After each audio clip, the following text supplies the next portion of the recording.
Hey, it's Matt and Melissa. 2 English teachers still stuck in a house. Still. And we're on the last scene of the play, and everything has happened, and it's coming to a head, and Romeo got the poison. He's going to... He got the message from his servant Balthazar that Juliet was dead, but she's not. And the friar couldn't get the message to Romeo, and everything is not going as planned, and now we're at the gravesite. And Paris is there. Poor Paris. Laying flowers on Juliet's grave. Yep.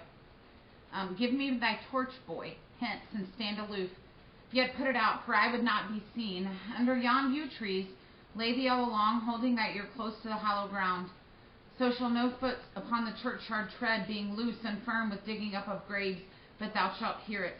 Whistle then to me, as signal that thou hearest something approach. Give me those flowers. Do as I bid thee go. I'm almost afraid to stand alone here in the churchyard, yet I will venture. Sweet flower, talking to Juliet, with flowers thy bridal bed I strew. Oh, woe, thy canopy is dust and stones, which with sweet water nightly I will dew, or wanting that, with tears distilled by moans. The obsequies that I for thee will keep nightly shall be to strew thy grave and weep. The boy gives warning, something doth approach. What cursed foot wanders this way tonight to cross my obsequies and true love's right? What, with a torch, muffle me night a while? So again, this is so sad. Paris is there, like saying he will come every night and cry on Juliet's grave and raise prayers for her. Here comes old Romeo. Give me that mattock and the wrenching iron. Hold, take this letter. Early in the morning, see thou deliver it to my lord and father. He's talking to his servant Balthazar. Give me the light. Upon thy life I charge thee. Whatever thou hearest or seest, stand all aloof, and do not interrupt me in my course. Why I descend into this bed of death is partly to behold my lady's face, but chiefly to take thence from her dead finger a precious ring, a ring that I must use in dear employment. Therefore hence, be gone. But if thou jealous thus return to pry in what I farther shall intend to do, by heaven, I will tear thee joint by joint, and strew this hungry churchyard with thy limbs. The time and my intents are savage wild, more fierce and more inexorable far than empty tigers with a roaring sea. I will be gone, sir, and not trouble ye. So shalt thou show me friendship. Take thou that. He gives him money. Live and be prosperous, and farewell, good fellow. For all this same, I'll hide me hereabout. His looks I fear, and his intents I doubt. So, coming up, Romeo is really personifying the grave, personifying death, and he's saying that he's food, and he's going to feed the grave more food in his body. And he's also back to his... rash. Well, yeah, but back to his before where he was saying, like, what is love, a sick health, all that, and these things are different, and he's back to being poetic at the time before his death. Where am I? Thou detestable maw, thou womb of death, gorged with the dearest morsel of the earth, thus I enforce thy rotten jaws to open, and in despite I'll cram thee with more food. This is that banished haughty Montague that murdered my love's cousin, with which grief it is supposed the fair creature died, and here is come to do some villainous shame to the dead bodies. I will apprehend him. Citizen's arrest. Stop thy unhallowed toil, vile Montague. Can vengeance be pursued farther than death? Condemned villain, do apprehend thee. I do apprehend thee. Obey and go with me, for thou must die. I must indeed, and therefore came I hither. Good gentle youth, tempt not a desperate man. Fly hence and leave me. Think upon these gone, let them affright thee, I beseech thee, youth. Put not another sin upon my head, by urging me to fury. Oh, be gone. By heaven, I love thee better than myself, for I come hither armed against myself. Stay not, be gone, live, and hereafter say, a madman's mercy bid thee run away. I do defy thy conjuration, and apprehend thee for a felon here. Wilt thou provoke me? Then have at thee, boy. They fight. And the page is like, oh Lord, they fight, I will go call the watch. Oh, I am slain. If thou be merciful, open the tomb, and lay me with Juliet, and Paris dies. If I'm giving a test on this, that's one of my trick quotes I put in there for the kids, because lay me next to Juliet is the line. The kid's like, Romeo says that. No, it's Paris says that. In faith I will. Let me peruse this face. Mercutio's kinsman, noble county Paris. What said my man when my betossed soul did not attend him as we rode? I think he told me Paris should have married Juliet. Said he not so? Or did I dream it so? Or am I mad, hearing him talk of Juliet, to think it was so? Oh, give me thy hand, one writ with me in sour misfortune's book. I'll bury thee in a triumphant grave. A grave? Oh no, a lantern, slaughtered youth. For here lies Juliet, and her beauty makes this vault a feasting presence full of light. Death, lie thou there, by a dead man interred. And he lays down Paris next to Juliet. So one thing I like to bring up in this moment is that he is shrouding Juliet in light again. He says that everything is lit up in this tomb because of her, and it's like restoring her to her pure angelic state. He's always seen Juliet as something pure and wholesome. And so I think Shakespeare's trying to emphasize that too, that everything she was doing was pure the entire time. How oft when men are at the point of death have they been merry, which their keepers call lightning before death? Oh, how may I call this a lightning? Oh, my love, my wife, death that hath sucked the honey of thy breath hath had no power yet upon thy beauty. Thou art not conquered. Beauty's ensign yet is crimson in thy lips and in thy cheeks. And death's pale flag has not advanced there. Tybalt, liest thou there in thy bloody sheet? Oh, what more favor can I do to thee than with that hand that cut thy youth in twain to sunder his that was thine enemy? Forgive me, cousin. Ah, dear Juliet, why art thou yet so fair? Is she alive? Shall I believe that unsubstantial death is amorous, and that the lean abhorred monster keeps thee here, dark to be his paramour? I love that line. And so did the band Paramore, apparently. Yeah. For fear of that, I still will stay with thee, and never from this palace of dim night depart again. Here will I remain with worms that are thy chambermaids. Oh, here will I set up my everlasting rest, and shake the yoke of inauspicious stars from this world-weary flesh. Eyes look your last, arms take your last embrace, and lips, O you, the doors of breath seal with a righteous kiss. A dateless bargain to a grossing death. Come, bitter conduct, come, unsavory guide, thou desperate pilot, now at once run on the dashing rocks thy seasick weary bark. Here's to my love. Oh, true apothecary, thy drugs are quick. Thus, when I die. So he does it.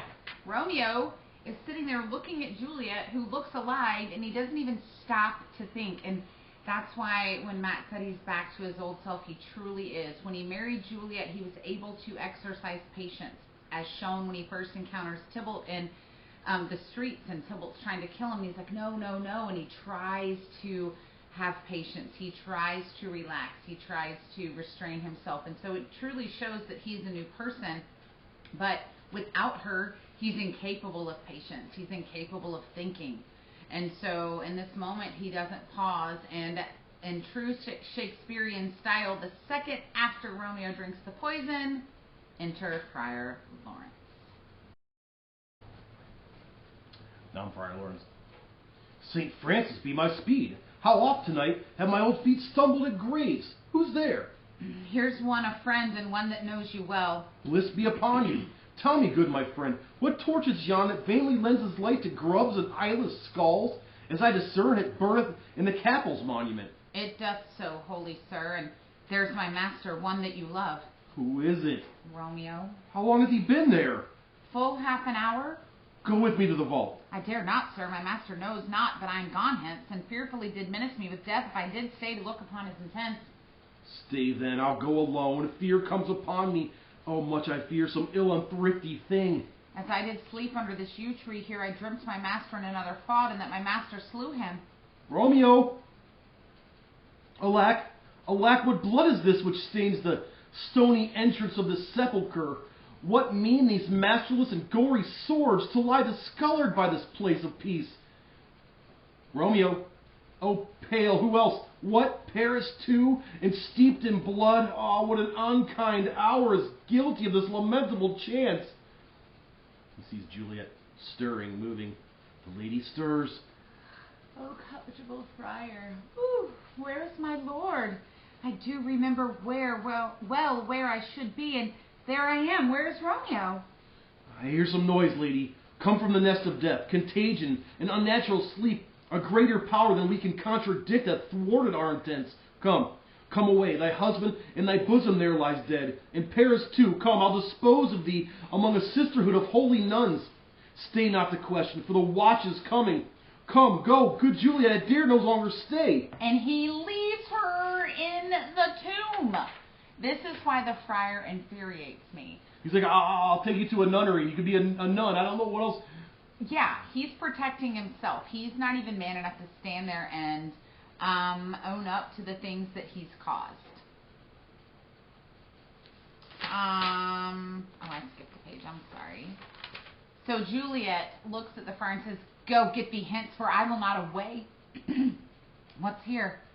A cup closed in my true love's hand. Poison I see hath been its timeless end. O churl drunk all, and left no friendly drop to help me after. I will kiss thy lips happily. Some poison yet doth hang on them to make me die with a restorative. Thy lips are warm. Lead, boy, which way? Yea, noise? Then I'll be brief. O happy dagger. And she takes his dagger in her hands, and she says, "This is thy sheath." She stabs herself and says, "There rust, and let me die." And she falls on Romeo and is for real dead.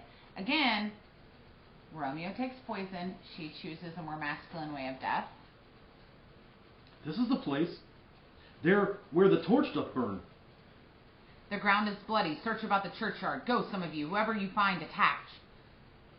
Pitiful sight. Here lies the county slain, and Juliet bleeding, warm, and newly dead. Who here hath lain this 2 days buried? Go tell the prince, run to the Capulets, rise up the Montagues, some others search. We see the ground whereon those woes do lie, but the true ground of all these piteous woes we cannot without circumstance descry. Here's Romeo's man. We found him in the churchyard. Hold him in safety until the prince come hither.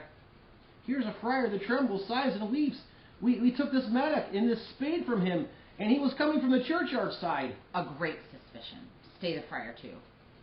What misadventure is so early up that calls our person from our morning rest?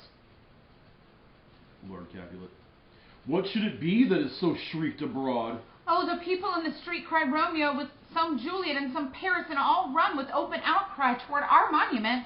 What fear is this that startles in your ears? Sovereign, here lies the county Paris slain, and Romeo dead, and Juliet dead before, warm and new killed.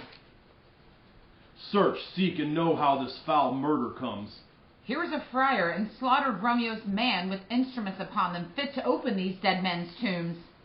O heavens, O wife, look how our daughter bleeds. This dagger hath misstained, for lo, his house is empty on the back of Montague, and it is missheathed in my daughter's bosom. Oh me, this sight of death is a bell that warns my old age to a sepulchre. Come, Montague, for thou art early up, to see thy son and heir now early down. Alas, my liege, my wife is dead tonight. Grief of my son's exile hath stopped her breath. What further woe conspires against mine age? Look, and thou shalt see. I'll read Montague from here on out, but really quickly, it's just when they walked in the tomb, Romeo's dagger is in Juliet's bosom or her body. So they're thinking Romeo has stabbed Juliet. They would never even think that she would do something like that. And 6 people have died now. Because Lady Montague died, she was so sad that Romeo was exiled. So, first is Mercutio, killed by Tybalt, but it was Romeo's fault. He got in the way. And then Tybalt dies, killed by Romeo. And then Romeo dies. Paris dies. Oh, then Paris dies, Romeo kills him. And then Romeo dies, Romeo kills himself. And then Juliet dies because of Romeo. Right. And then Lady Montague dies because she said that her son, so Romeo's could be put on trial for 6 murders. Right, if you were alive. If you were alive. So, O thou untaught, what manner is in this to press before thy father to a grave? He's like, why? How can my son die before me? Seal up the mouth of outrage for a while till we can clear these ambiguities and know their spring, their head, their true descent. And then will I be general of your woes and lead you even to death. Meantime forbear, and let mischance be slave to patience. Bring forth the parties of suspicion. I am the greatest, able to do the least, yet most suspected, as the time and place doth make against me of this direful murder. And here I stand both to impeach and purge myself condemned and myself excused. Then say at once what thou dost know in this. And Friar Lawrence goes and says everything we already know. It's a recap. So it's a long speech, but... Except for one thing I like to point out that he does in line 266. He says, and the nurse knew all about it. He blew up the nurse. He blew up the nurse. We still have known thee for a holy man. Where's Romeo's man? What can he say to this? I brought my master news of Juliet's death, and then in post he came from Mantua to the same place, to the same monument. This letter he early bid me give his father, and threatened me with death going in the vault if I departed not and left him there. Give me the letter. I will look on it. Where's the county's page that raised the watch? Sirrah, what made your master in this place? He came with flowers to strew his lady's grave, and bid me stand aloof, and so I did. Anon comes one with light to ope the tomb, and by my master drew on him, and then I ran away to call the watch. This letter doth make good the friar's words, their course of love, the tidings of her death, and here he writes that he did buy a poison of a poor apothecary, and therewithal came to this vault to die and lie with Juliet. Where be these enemies, Capulet, Montague? See what a scourge is laid upon your hate, that heaven finds means to kill your joys with love? And I, for winking at your discords, too have lost a brace of kinsmen. All are punished. Oh, brother Montague, give me thy hand. This is my daughter's jointure, for no more can I demand. So the prince says, because I didn't do what I said I was going to do, which was kill whoever fought again, he just banished Romeo. He's like, I suffer now too, because I didn't do what I said I was going to do. And all have lost a brace of kinsmen, so every family's lost 2 people. And now Lord Capulet's like, oh, here's a jointure, a wedding gift. Here's a wedding. I'm giving you a wedding gift. This should have been their wedding date. But I can give thee more, for I will raise her statue in pure gold, that whilst Verona by that name is known, there shall no figure at such rate be set as that of true and faithful Juliet. As rich shall Romeo's by his ladies lie, poor sacrifices of our enmity. A glooming peace this morning with it brings, the sun for sorrow will not show his head. Go hence, to have more talk of these sad times, sad things. Some shall be pardoned and some punished, for never was a story of more woe than this of Juliet and her Romeo. And that's it.